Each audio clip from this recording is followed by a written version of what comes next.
అందరికీ నమస్కారం. ఈరోజు సగ్గుబియ్యం ఉప్మా చేసే విధానాన్ని చూసేద్దాము. ముందుగా ఒక 2 గ్లాసుల సగ్గుబియ్యాన్ని 4 గంటల ముందుగా నానబెట్టుకోవాలి. దానికి కావలసిన పదార్థాలు చూసేద్దాము. 2 ఆనియన్ కట్ చేసుకోవాలి, 1 టమాటా, 1 క్యారెట్, 1 పచ్చిమిర్చి, 5-6 ఎండుమిర్చి అండి, కొన్ని పల్లీలు. ముందుగా ఒక బాండి తీసుకొని దాంట్లో కొన్ని పల్లీలు వేపుకుందాం. పల్లీలు దూరగా వేపుకోవాలండి. స్టవ్ సిమ్లో పెట్టుకొని వేపుకుంటే పల్లీలు బాగా వేగుతాయి.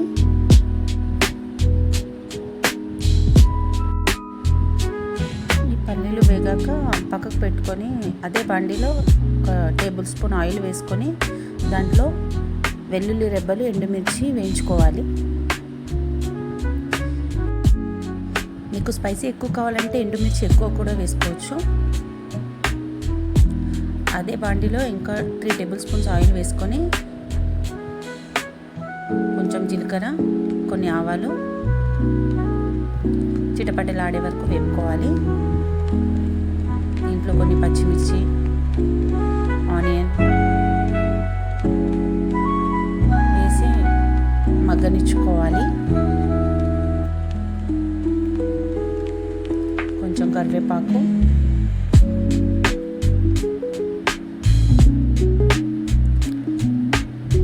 తురిమి పెట్టుకున్న క్యారెట్,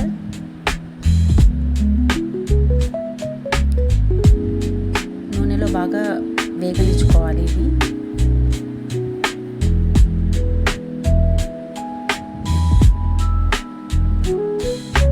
దీంట్లో కొంచెం సాల్ట్, చిటికెడు పసుపు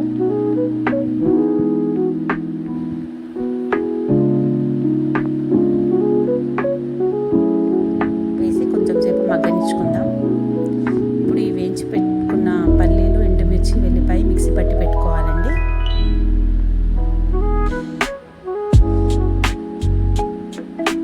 ఇది మగ్గాక దీంట్లో కొంచెం టమాటా వేసి కలిపేసుకోవాలి. ఇప్పుడు నానబెట్టి పెట్టుకున్న సగ్గుబియ్యాన్ని ఇందులో యాడ్ చేసుకోవాలి. ఇది కలిపేసుకొని కొంచెం సేపు సిమ్లో ఉంచాలి.